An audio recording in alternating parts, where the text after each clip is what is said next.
Hélio Suleiman, formação em engenheiro civil, estou como diretor-presidente da Fundação Agência de Bacia do Alto Tietê. A gente fala muito numa questão de direito, né? Então a questão do acesso universal, né?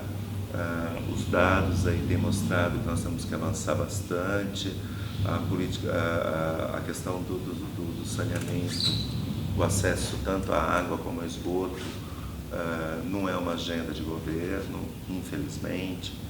Né? Só que também, eu acho que muito mais do que trazer também a sociedade ao direito da água, a gente tem que trazer a sociedade com o dever para com a água. Né? Porque aqui na região metropolitana, na região do Alto Tietê, é um exemplo bem claro com relação a isso. Né? A gente teve enfrentamento aí de uma crise hídrica, a sociedade foi informada, houve investimento, né? Não vou entrar no mérito se o investimento foi adequado ou inadequado, se precisaria de mais investimento, mas houve investimentos aí do governo para minimizar e para não termos, né, o ano passado e esse ano a gente está próximo aos volumes de chuva do que aconteceu em 2013, 2014, chegamos muito próximo, os níveis dos reservatórios estão adequados, só que a gente se preocupa com a água, seja em termos de quantidade ou de qualidade, no meio da crise, no meio do caos. A hora que precisamos trabalhar com planejamento, para parecer ou entender o planejamento, atender o uso racional, a gente simplesmente não coloca isso à mesa, não coloca isso, não volta para o diálogo. Então, eu acho que muito mais do que a gente falar da população que não tem acesso à água potável, que não tem um saneamento adequado, também é um compromisso dela com essa água. Hoje nós temos aqui na região de São Paulo, na cidade de São Paulo, mais de 3 milhões de pessoas vivendo em área onde eles não conseguem ter o acesso à água, a questão da universalização da água. Entretanto, essas pessoas acabam morando em cima de rios. E aí, o que vai acontecer? Elas vão jogar dejetos, elas vão poluir esse curso d'água. E esse curso d'água vão chegar nos reservatórios, vão chegar de alguma forma para a população. Então, muito mais, né? Eu acho que a gente não tem que falar só, aí é a minha visão como cidadão, eu não tenho que falar só ao meu direito ao acesso, mas também o meu dever com a água.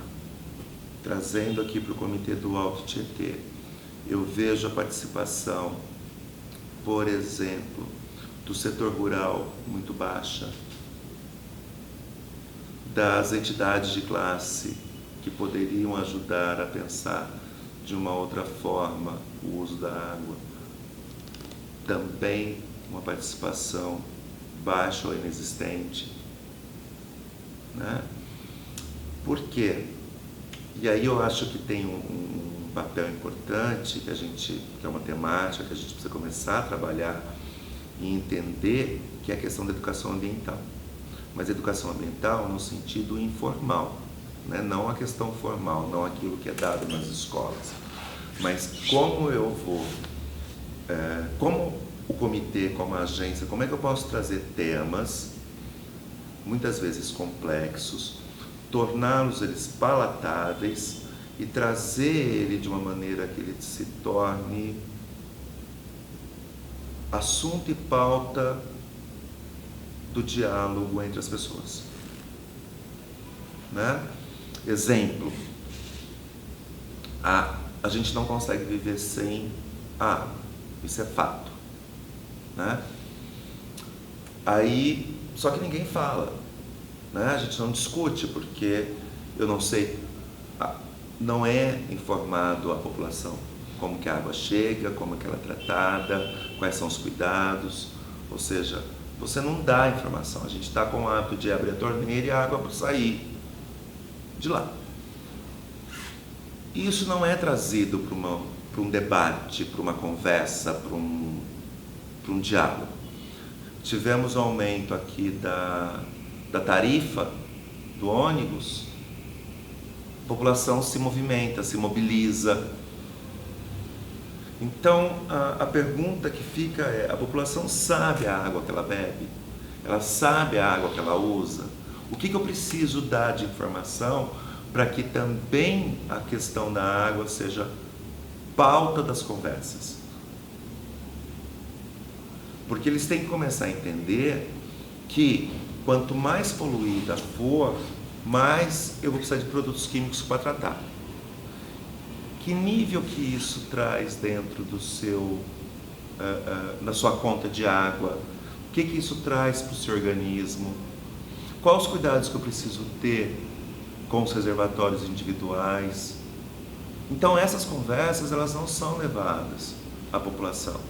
A gente ainda tem a cultura de que a água ela tem que ter 3 aspectos apenas: sem color, insípida, inodora. A gente ainda acredita nisso. A gente sabe que cada ator, cada entidade, o que ela representa, né? Como transformar essa interlocução, essa amarração em algo palatável? Eu acho que aí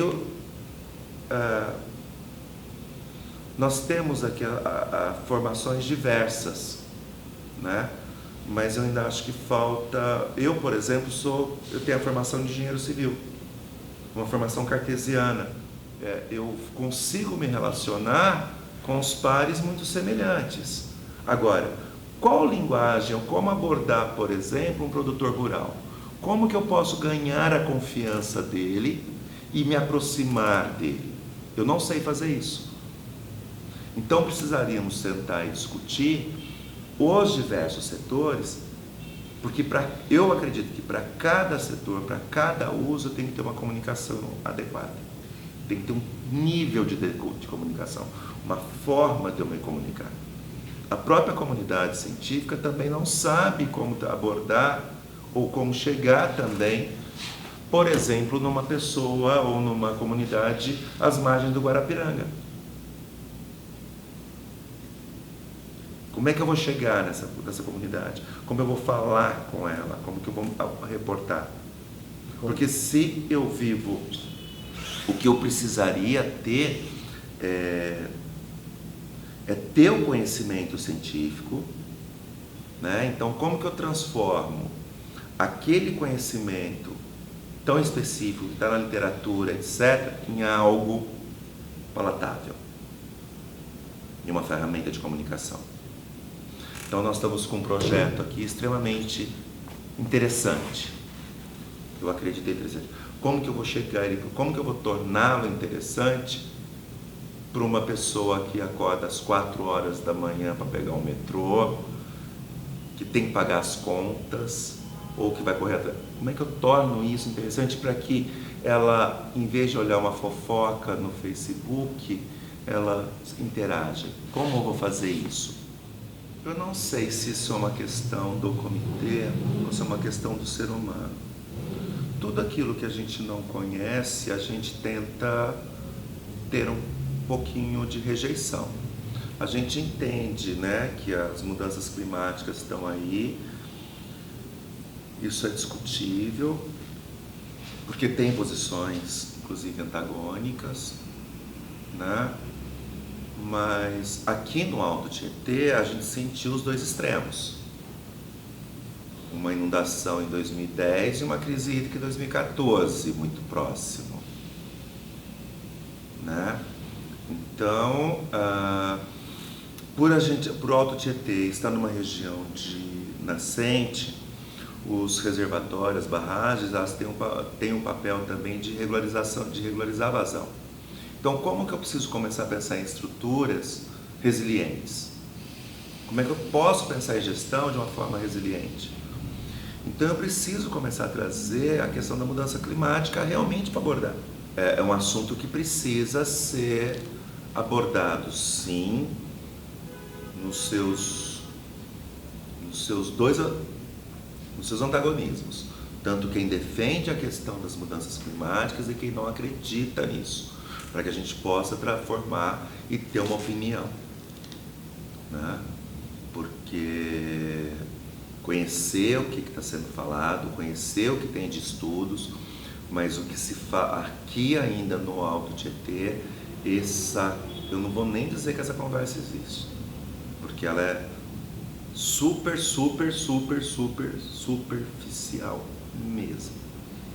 Então aquilo que a gente não tem domínio, percebo eu que isso é uma coisa do ser humano, ele não quer discutir. Ele não quer discutir. Mas a gente precisa começar a promover. Até porque a hora que você traz temas, e não é uma coisa, porque o comitê é omisso, não é isso. É porque o tema não foi posto. Porque a hora que é posto para os membros, eles participam, sim. Né? Eles correm atrás. Sim, exemplo foram as oficinas do plano de bacia, de engajamento. Porque, por exemplo, no plano de bacia, a gente construiu o plano e chegou um determinado momento que nós fizemos oficinas ou audiências públicas. E nós tivemos um público, teve engajamento. O comitê se apropriou do tema. Então, por exemplo, um tema que teve muito debate, que muita confusão, discussão, foram as áreas críticas de gestão. Então nós tivemos reuniões para definir os temas e as áreas críticas para a gestão, aquilo que importava para a gente. Havia divergências de opinião, mas chegou no momento que todo mundo teve a convergência. Estava todo mundo aberto. Então foi, para mim, um momento de grande aprendizado, de grande entendimento e de grande esclarecimento. Então a questão da efetividade, da eficiência e da eficácia do comitê, inclusive nos seus diversos temas que ele aborda, está muito mais voltado à gestão, né, ou comando, do que mesmo das próprias pessoas. Porque ninguém sai de casa para uma reunião se não for para agregar algo. Por exemplo, eu vou começar, se eu for falar em termos de disponibilidade hídrica, eu vou falar em Q710. Q710 é um linguajar que eu uso para engenheiro. Nem todo mundo é obrigado a conhecer Q710. Q710 é uma vazão de referência que a gente usa na outorga. É a menor vazão, considerado 7 dias consecutivos, num período de retorno de 10 anos. Né? Então, ou seja, quem é da área específica de recursos hídricos entende o que é Q710. Se eu falar um Q710, para que eu uso? O que é uma vazão de referência? Onde que eu vou usar? Para que isso me interessa? Então, se aquilo que não faz sentido, as pessoas, para você entrar numa discussão, para você comprar uma briga, aquilo tem que fazer sentido para você. Então eu tenho que trazer isso para uma linguagem única. E aí eu acho que esse é o desafio. De que forma que eu vou apresentar o Q710 para os diversos segmentos? O que ele vai fazer com essa informação? Aonde ele vai utilizar? Aonde que essa informação é útil? De que forma ela é útil? O conhecimento dessa informação. E não simplesmente a denominação ou a designação do Q710. Então, para que eu preciso levar uma vazão de referência, por exemplo, para um morador, para um usuário de recursos hídricos que capta água a fio d'água, essa informação é relevante.